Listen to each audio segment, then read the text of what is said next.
In nomine Patris et Filii et Spiritus Sancti. Amen. Fratres carissimi, te iterum videre Patris Allegro, veritas liberabit vos.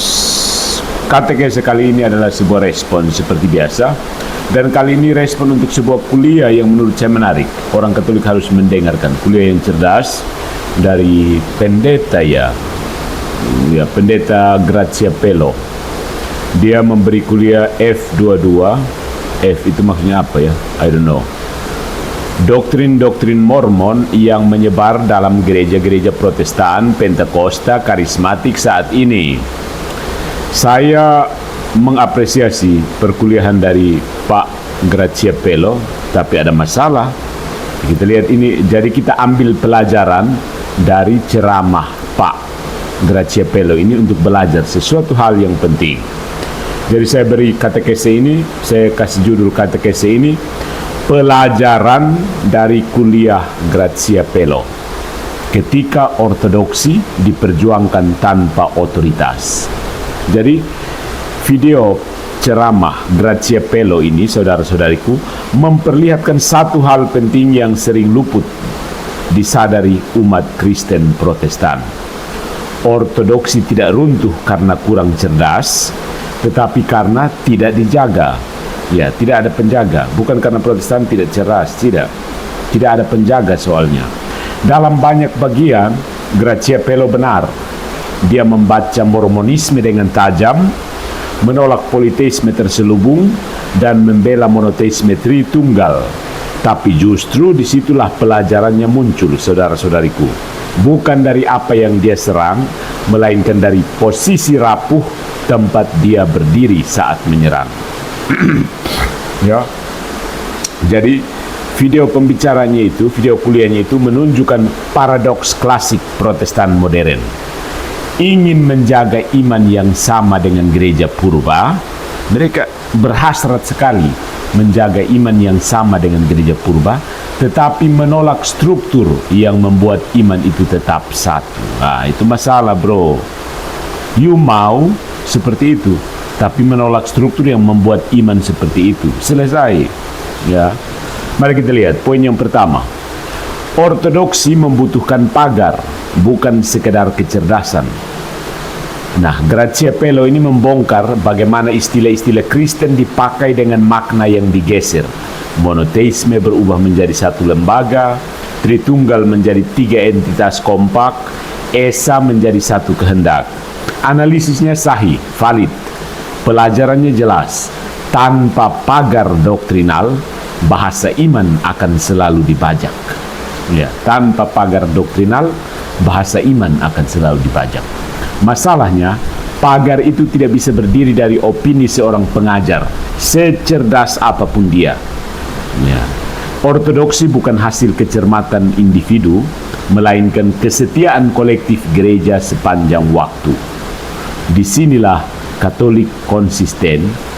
Iman dijaga bukan oleh suara paling keras, tetapi oleh tradisi yang hidup dan mengikat. Poin pertama, ortodoksi butuh pagar, bukan sekedar kecerdasan. Poin yang kedua, tafsir bebas bukan netral. Dia selalu melahirkan fragmentasi, perpecahan.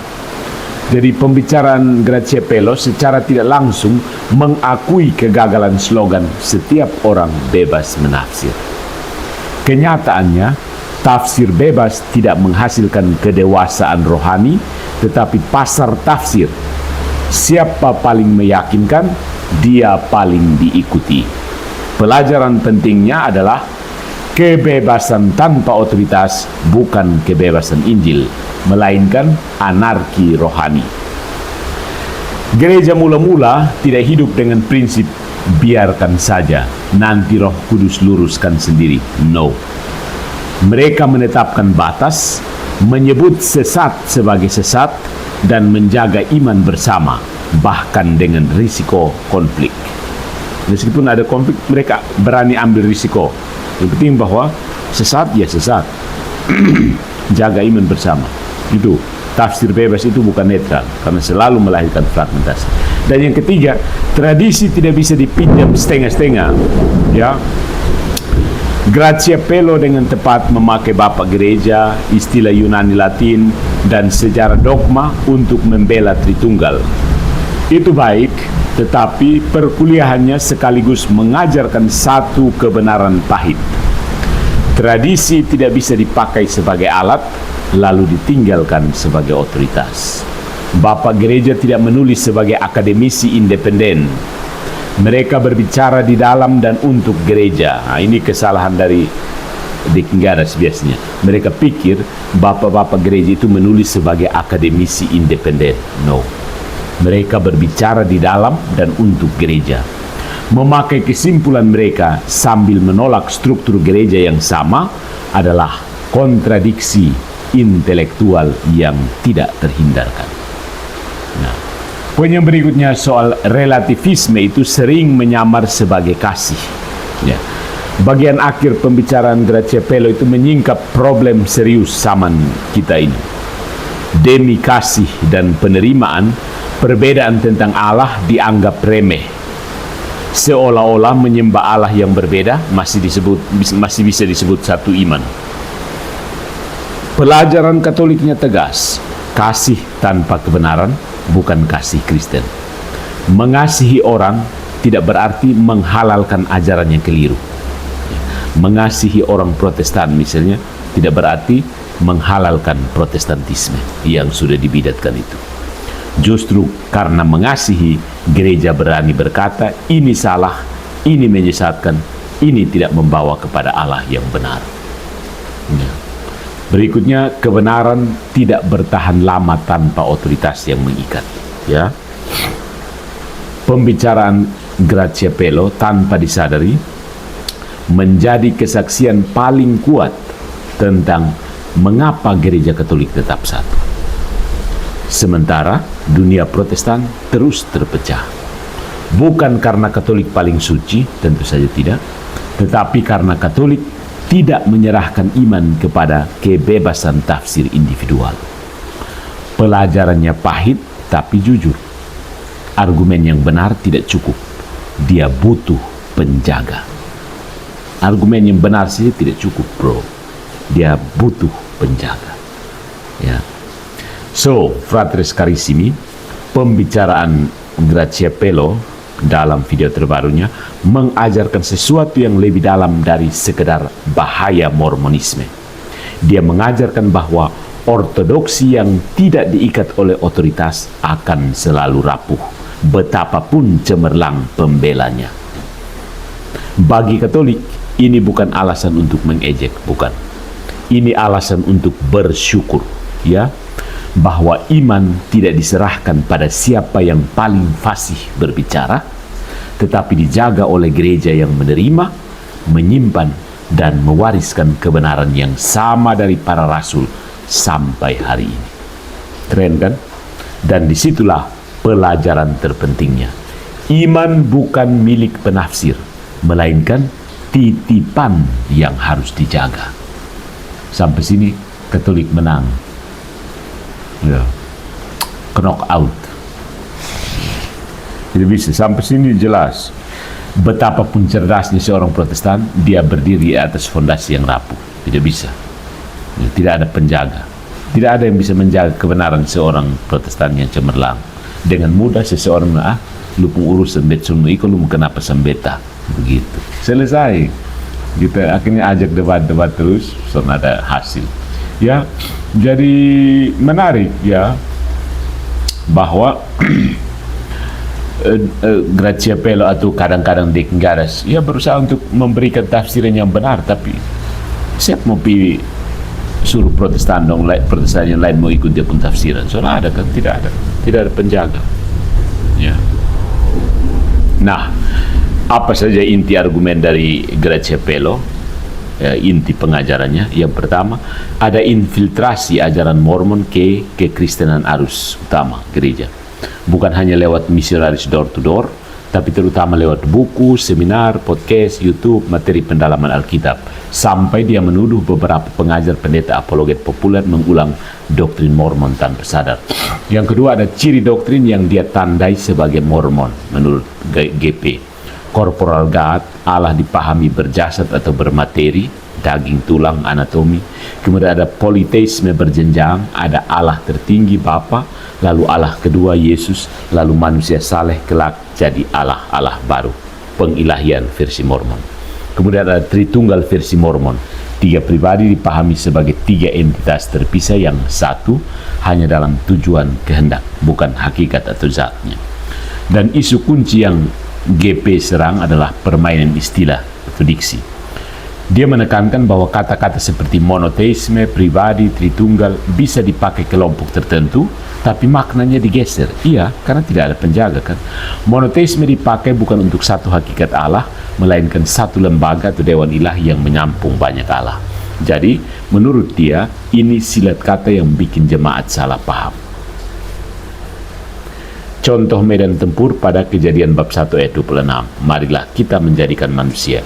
GP bilang tafsir Allah sedang berbicara kepada malaikat atau dewan ilahi. Ini pola tafsir Yahudi Unitarian Saksi Yehova Mormon, sedangkan tradisi Kristen, bapak-bapak gereja membaca itu sebagai komunikasi intratrinitas. Bapa berbicara kepada putra. Poin teknis yang dia tekankan itu adalah bentuk kalimat ajakan kohortatif, bukan pengumuman. Nah, kesimpulan normatif dari kuliah GP ini adalah Tritunggal Ortodoks adalah tauhid sejati. Dia mengunci pembicaraan pada klaim teologis. Monoteisme Kristen sama dengan satu hakikat, ousia, substansi, dengan 3 hipostasis. Sehingga hierarki dalam Allah itu mustahil. Tidak ada hierarki di dalam diri Allah. Maka bentuk iman yang memisahkan Allah dari firman dan rohnya atau menjadikan banyak entitas ilahi dicap sebagai bukan Kristen. Nah, ada bonus tema ya, poligami sebagai jejak historis Mormon itu. Ya, dia memakai poligami Joseph Smith, pendiri Mormon itu, kelompok fundamentalis, sebagai contoh tambahan bahwa Mormonisme punya paket ajaran yang aneh dan bisa ditiru atau diromantisasi oleh sebagian orang yang mengaku Kristen, lalu dia memberi peringatan GP ini. Jadi ada satu kalimat besar yang benar menurut perspektif Katolik. Ini sebenarnya kuliah peringatan bahwa virus konsep Allah Mormon, Allah bertubuh, Allah banyak, hierarki ilahi, dan definisi kata yang dipelintir sedang bocor ke khotbah dan literatur Kristen. Obatnya adalah ketelitian istilah dan kembali ke Tritunggal Ortodoks yang menegaskan satu hakikat Allah tanpa jenjang. Nah, kuliahnya sebenarnya tidak bermasalah. Masalahnya adalah Gracia Pelo berdiri di atas fondasi yang rapuh. Ya. Dia tidak punya penjaga, dia tidak punya otoritas untuk memaksakan itu kepada teman-teman Protestan lainnya. Ya, ya kan? Ya, jadi kalau dari perspektif Katolik, problem utamanya bukan pada pribadi Gracia Pelo, melainkan pada kerangka berpikir Protestan modern yang melahirkan situasi ini. Kenapa Mormon bisa menyelip masuk? Ini kritik Katoliknya tajam tapi lurus. Pertama, bebas menafsir. Bebas menafsir tanpa otoritas itu cacat struktural. Gereja Katolik tidak menolak penafsiran pribadi. Yang ditolak adalah klaim bahwa penafsiran pribadi cukup untuk menentukan iman gereja. Kitab suci bukan teks liar yang dilepas ke pasar opini. Sejak awal gereja hidup dari kitab suci, tradisi apostolik, dan magisterium. Tanpa penafsir otoritatif, Alkitab berubah dari firman Allah menjadi bahan baku ideologi. Inilah yang oleh Katolik disebut private judgment, akar perpecahan. Private judgment itu penghakiman pribadi. Yang kedua, relativisme doktrinal itu bertentangan dengan iman Katolik. Pernyataan bahwa tidak ada yang berhak mengatakan ini salah atau benar, ya bertabrakan langsung dengan iman Katolik. Gereja sejak awal berhak dan wajib menentukan batas iman, ya. Bukan karena kuasa politik, tetapi karena mandat apostolik. Barang siapa mendengarkan kamu, ia mendengarkan aku. Tanpa batas, Tritunggal, inkarnasi, dan keselamatan berubah menjadi opini. Itu bukan kerendahan hati, itu pengkhianatan terhadap kebenaran. Dan yang ketiga, Tritunggal bukan wilayah spekulasi bebas. Ya. Dalam iman Katolik, Tritunggal adalah dogma, bukan hipotesis. Allah itu satu dalam hakikat, substansia, ousia, tiga dalam pribadi, hipostasis. Setiap konsep yang menjadikan Bapa, Putra, dan Roh Kudus sebagai entitas terpisah, memperkenalkan hierarki dalam kealahan, atau menyamakan Esa dengan sekedar satu kehendak, secara objektif menyimpang dari iman apostolik. Entah itu datang dari Mormon, pengkhotbah Pentakosta, atau teolog independen. Disinilah gereja Katolik berbeda secara mendasar. Dogma Tritunggal sudah diputuskan dan dijaga sejak gereja perdana dan ditegaskan dalam konsili-konsili awal seperti konsili Nicea dan Konstantinopel. Itu bukan produk debat bebas, tapi hasil kesaksian iman gereja universal, aka Katolik. Kemudian ya, kuliah Pak Gracia ini memang tidak mengikat, tapi ya, dia benar sih. Benar, kuliah Gracia Pelo tidak mengikat secara magisterial. Tapi ini juga bukan poin utama ya. Yang gereja nilai itu bukan siapa yang bicara, tetapi apa yang diajarkan. Jadi bukan karena kamu Protestan jadi pasti salah. Tidak. Apa yang kamu ajarkan. Seperti yang diajarkan dalam kuliah ini, benar. Ajaran tentang Allah tidak menjadi benar karena populer, dan tidak menjadi salah karena disampaikan oleh pribadi non-magisterial. Dia dinilai berdasarkan kesesuaian dengan tradisi apostolik, koherensi metafisik, dan kesetiaan pada iman gereja universal. Dan kasih tanpa kebenaran itu bukan kasih Kristennya. Sekedar, sudahlah yang penting kasih, tapi kalau tanpa kebenaran, kuah kosong. Misalnya ada narasi, yang penting saling menerima, doktrin tidak menyelamatkan. Ini ditolak tegas oleh gereja Katolik. Gereja mengasihi orangnya, menolak ajarannya. Hate the errors, love the sinner. Karena menyembah Allah yang keliru bukan variasi spiritual, itu masalah keselamatan. Katolik tidak bisa menyebut politeisme atau henoteisme sebagai sama-sama Kristen hanya demi damai sosial. Jadi masalah ini bukan sekedar soal Gracia Pelo. Ini buah pahit dari protestantisme tanpa penentu iman final. Ketika otoritas ditolak, setiap orang jadi paus bagi dirinya sendiri. Dan ketika semua tafsir dianggap sah, yang pertama mati adalah Allah yang benar. Gereja Katolik tidak sempurna, tetapi dia konsisten dalam satu hal. Iman tidak ditentukan oleh kebebasan tafsir, melainkan oleh kebenaran yang diterima, dijaga, dan diwariskan. Konservatif dan tradisional. Begitu. So, keep calm and stay away from whatever you say, the jungle of tafsir pribadi, private judgment.